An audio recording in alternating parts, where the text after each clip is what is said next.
मी स्वरंग माझा Sindhudurg YouTube channel करतो तुमचं मनपूर्वक स्वागत। आज आपण बघतोय आपल्या कोकणातील दशावतार कला आणि या कोकणातील दशावतार कलेतील ज्या नामवंत कंपन्या आहेत त्या कंपन्यांतील ज्यांनी तालरक्षणाचं काम केलं असे दशावतार कलाकार गेली 26 वर्ष या दशावतार क्षेत्रासाठी आपली वाहिली आहेत आणि अजूनपर्यंत त्याच निस्वार्थी भावाने दशावतार श्री गणरायाची सेवा करताना आपल्याला बघायला मिळत आहेत। पण त्यांची सद्य परिस्थिती बघितल्यानंतर एक प्रश्नचिन्ह निर्माण राहतोय आणि हा प्रश्नचिन्ह नेमका काय आहे, कशा रीतीने त्यांची परिस्थिती आहे हे सगळं अशा ब्लॉगच्या माध्यमातून आपण बघतोय, त्यांची ओळख करून घेतोय, काय सांगतायत त्यांच्या जीवन प्रवासावेळी ऐकूया त्यांच्यातून। चला तर आपण त्यांच्याशी नमस्कार। आत्ताच आपण मगाशी बोलल्याप्रमाणे आपण बघतोय या दशावतार क्षेत्रातील कोकणातील महत्त्वाची कला जी समजली जाते म्हणजेच दशावतार कला आणि या दशावतार कलेतील एक कलाकार ज्यांनी तब्बल बरीच वर्ष ते आपण किती वर्ष त्यांनी या दशावतार क्षेत्रासाठी वाहिली आहेत आणि सेवा केली आहे श्री गणपती बाप्पांची ती आपण यांच्याकडून जाणून घेणार आहोत। हे दशावतारी तालरक्षक आणि ज्या काही महत्त्वाच्या ज्या भूमिका आहेत ज्या दशावतारसाठी त्यांनी वाहिल्या आहेत त्या आपण सर्व त्यांच्याकडूनच ऐकणार आहोत। सुरुवातीला आपण त्यांची ओळख करून घेणार आहोत, पण आजचा जो हा काही मुलाखतीचा जो आपण या ठिकाणी सादर करतोय याचे खरे जे सूचक आहेत ते वावळेश्वर दशावतार नाट्य मंडळाचे तालरक्षक तसेच त्या मंडळाचे संचालक नाना प्रभू आणि पक्वाजवादक समीर आपटे गुरुजी यांच्यामुळे आज या ठिकाणी अशा कलाकारापर्यंत ज्यांची जी जीवनस्थिती आहे जीवन प्रवास आहे तो आपण त्यांच्याकडून जाणून घेतोय। सुरुवातीला आपण त्यांची ओळख करून घेऊया। नमस्कार, नाव तुमचं? महादेव यशवंत चव्हाण, मला शानू चव्हाण हे नाव प्रसिद्ध नावाने ओळखतात। मी तेंडोली कुडाळ तेंडोली येथे राहतो। वाडी माझी उडकुंबवाडी आहे। ओके, आणि तुमचं जे शिक्षण आहे बालपण आहे साधारणतः कितवीपर्यंत झालं आणि कशा स्वरूपाचं तुमचं बालपण होतं काय सांगाल? शिक्षण माझं 9वी पास झालं। जी तेव्हा परिस्थिती नव्हती तेव्हा मी ह्या परिस्थितीमुळे काहीतरी धंदा करावा उद्योग करावा म्हणून मी या दशावतार कलेची मला आवड होती म्हणून मी त्या दशावतार कले मला झोपून घेतलं त्या म्हणजे सुरुवातीच्या काळात शिक्षण जे पुढील शिक्षण घेण्याची जी काही आर्थिक स्थिती असते ती नव्हती त्यामुळेच कुठेतरी रोजगार मिळावा या हेतूने तुम्ही या दशावतारकडे वळलात। हे अशा स्वरूपाचं तुमचं बालपण होतं। साधारणतः दशावतारमध्ये वर्ष किती झाली तुम्हाला या दशावतारमध्ये सेवा करताय? मी शाळेत असल्यापासून मला या दशावताराची आवड त्याच्यामुळे मी शाळा सोडल्या म्हणजे शाळेत असताना पण जायचो आणि शाळेत सोडल्या दशावतारात मी गेलो। 25-26 वर्ष झाली। 25-26 वर्ष या ठिकाणी दशावतारमध्ये तुम्ही क्षेत्रात कार्यरत आहात आणि दशावतारातील सुरुवात पदार्पण नेमकं कोणत्या वर्षी आणि कोणत्या कंपनीत आणि कशा रीतीने झालं काय सांगाल? मी शाळा सोडल्यावर पहिलं शाळेत असतानापासूनच आमच्या गावात अमरकला दशावतार नाट्य मंडळ तेंडोली तेंडोली त्या कंपनीत मी पहिलं वाजवायला जायचो।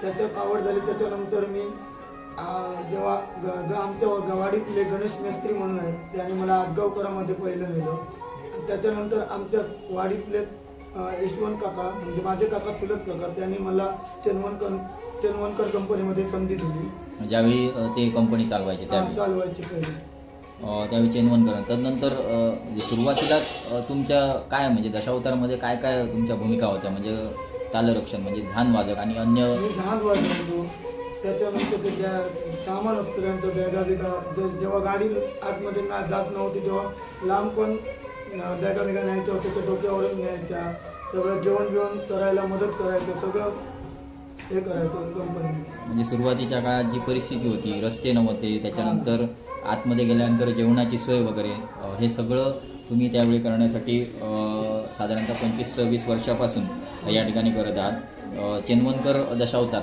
यशवंत काका तेंडुलकर यांच्या नंतर आणि अजून कोणकोणत्या ज्या पारंपरिक कंपन्या सुरुवातीपासून आहेत या कोकणामध्ये त्यात कोणकोणत्या दशावतार कंपन्यांमध्ये तुम्ही सहभाग घेतलेला होता? मी आजगावकरांकडून नंतर चन्वनकरांकडे ठरलो। त्याच्यानंतर त्या यशवंतकांकडे 1 वर्ष राहिलो। त्याच्यानंतर मी खानोलकरांकडे 1 वर्ष काढलं।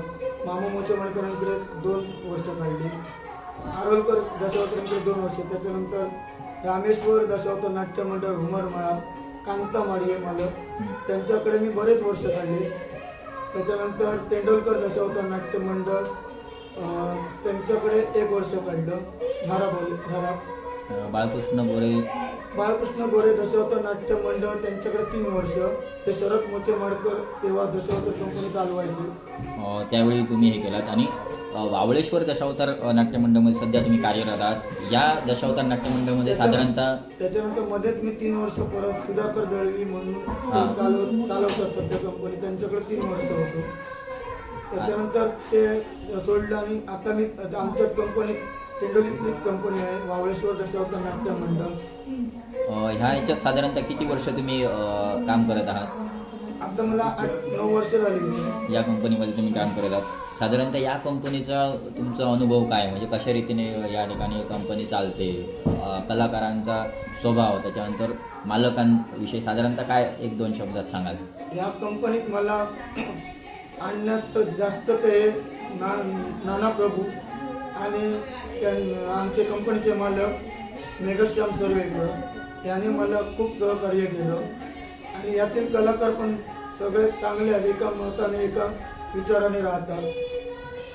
आणि सगळे आम्ही धंदा पण चांगला आहे आणि मला येण्याजाण्याचा प्रवास पण गावात असल्यामुळे काय जास्त होत नाही, म्हणून मी ती जास्त आवडीने कंपनी हे केली. ओके, निश्चितच या वावळेश्वर दशावतार नाट्य मंडळामध्ये 8 वर्ष तुम्ही काम करत आहात. साधारणतः ह्या दशावतार कलेतून सद्यस्थितीत पाहिलं गेलं तर महागाई खूप वाढलेली आहे. दशावतार कलेतील जे कलाकार आहेत त्यांना जे मानधन मिळतं ते कुठेतरी तुटपुंज आहे. आणि अशी परिस्थिती असताना सुद्धा साधारणतः तुमच्या घरचे जी परिस्थिती आहे ती साधारणतः काय, घरी कोण कोण असतात किंवा काय, कशा रीतीने तुमचा संसार चालतो साधारणतः काय सांगाल? घरी माझा भाऊ आहे, भावाची बायको आहे, त्यांना 2 मुलं आहेत. मग आता म्हणजे सांगायचं म्हणजे आई बाबा माझे नाही, आजी होती ती पण 2 वर्षापूर्वी ऑफ झाली. बाबा आणि आई त्याच्या अगोदर हे झाले. आता म्हणजे जवळजवळ मी एकटं, माझं अजून लग्न पण झालेलं नाही. आणि दुसरी गोष्ट म्हणजे मला आता घर पण मंजूर झालंय, पण ते तेवढ्या पैशात मला ते शक्य होत नाही करण्यासाठी. म्हणजे साधारणतः ही परिस्थिती आहे ती कुठेतरी तुटपुंजा आर्थिक स्वरूपाची. तर माझं हे एकच हे आहे, त्याची 6 महिने मी याच्यावर काम करतो. 6 महिने माझा काय उद्योगधंदा तसा काही नाही आहे. त्याच्यामुळे कुठेतरी आर्थिक बाजू कुठेतरी लंगडी आहे असं साधारणतः आहे. कुठे ह्या दशावतार कलाकारांना ही जी काही समस्या उद्भवत आहे सध्या स्थितीत, त्यात तुम्ही सामील आहात असं म्हणायला हरकत नाही. कारण तुम्हाला आर्थिक कुठे सोर्स नाही आहेत, कुठे स्रोत तुमच्यासाठी नाही आहेत. मग ही परिस्थिती आणि त्यावेळेची परिस्थितीत तुम्ही जे काही दशावतार कलेची सेवा केलात अजूनपर्यंत त्याच जोमाने त्याच ताकदीने तुम्ही गणपती बाप्पांची सेवा करत आहात दशावतार कलेसाठी.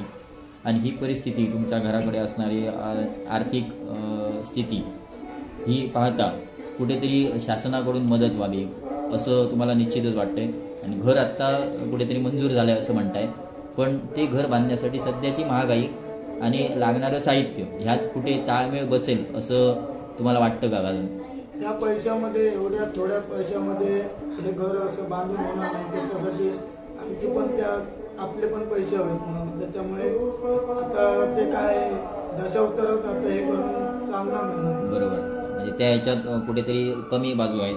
त्याच्यामुळे निश्चितच मोलाचा हातभार कुणाचा तरी लाभणं किंवा एक चांगल्या प्रकारचं शासनाकडून मानधन मिळणं ही अपेक्षा या ठिकाणी आहे. धन्यवाद. या ठिकाणी बऱ्यापैकी माहिती दिलात तुम्ही. दशावतार कलेची जी काही सेवा करत आलेला आहात त्यात कुठेतरी तुम्ही आज इतकी वर्ष समाधानतेने या ठिकाणी वावळेश्वर दशावतार नाट्य मंडळ असो किंवा अन्य ज्या काही पारंपरिक कंपन्या आहेत त्यामध्ये तुम्ही सुद्धा कार्यरत राहिलेला होतात. आणि हे कुठेतरी एक सुख समाधान तुम्ही त्या गणपती बाप्पांच्या सेवेत तुम्ही बघत आहात. हे बघितल्यानंतर असं वाटतंय की हा दशावतार कलाकार रात्रीचा राजा आणि दिवसाचा संसाराचा जो बोजा आहे तो कुठेतरी तुमच्या डोही दिसतोय असं म्हणायला हरकत नाही.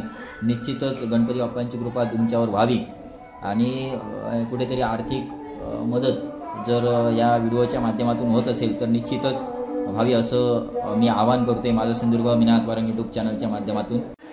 तसंच ही जी काही तुमची तागरक्षणाची जी काही कला आहे ती तुम्ही आत्मसात करत असताना एक आदर्श कोणतरी आपल्या डोळ्यासमोर हवा असतो. तर त्यासाठी तुमच्यासाठी आदर्श म्हणून दशावतार क्षेत्रातील ताररक्षक कोणाचं नाव घ्याल तुम्ही?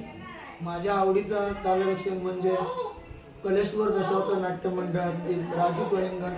मी त्यांना असं म्हणजे गुरु समान होतो आणि ते झालं होतं मला खूप आवडतं. सुरुवातीच्या नाटकांना वगैरे तुम्ही जाऊन त्यांची बघून किंवा एक त्यांचा म्हणजे सुरुवातीच्या काळात प्रसार माध्यमं नव्हती, मग त्यावेळी कुठेतरी त्यांचं नाटक लागलं की जाणं आणि ते त्यांचं नाटक कुठे जवळपास असलं की मी जाऊन बघायचं म्हणजे ते कसे वाजवतात, काय असते, काय करतात.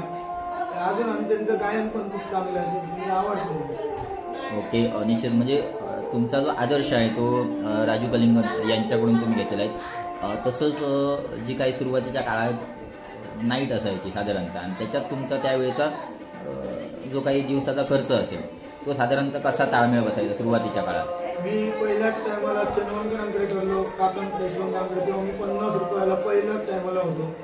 त्या 50 रुपयात माझी सकाळचं नाश्ता, साबण त्याच्यातच म्हणजे ते पैसे जवळजवळ त्याच्यातच जायचे. 20 रुपये मला खर्च, 50 रुपये म्हणजे 30 रुपये माझे राहायचे. त्याच्यातच मी भागवायचो. 50 रुपये मला पहिली म्हणजे रात्रीला एका नाटकाला नाईट होतं. त्या ह्याच्यात सुद्धा तुम्ही तो दशावताराची सेवा करत गेलात. तदनंतर असा प्रश्न करतोय की तुमची जी संगीत साथ आहे त्या संगीत साथीबद्दल तुम्ही काय सांगाल? आता हार्मोनियम वादक पराग प्रभू, पक्वादक समीर अप्ते आणि मी स्वतः महादेव चव्हाण. कारण हे आता 4 वर्ष जवळजवळ एक म्हणजे बसलेली संगीत साथ चांगली होती. आणि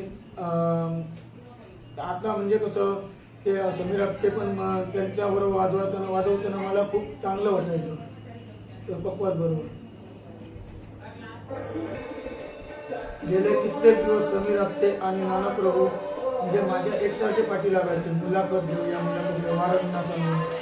पण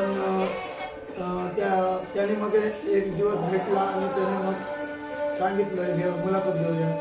मी कधी कॅमेरासमोर कधीच बोललो नाही, पण आज पहिलंच बोललो. त्यांच्या ह्याच्यामुळे सपोर्टामुळे माझं हे एवढं ध्येय पूर्ण झालं. मी त्यांचे खूप आभारी आहे. ओके, धन्यवाद.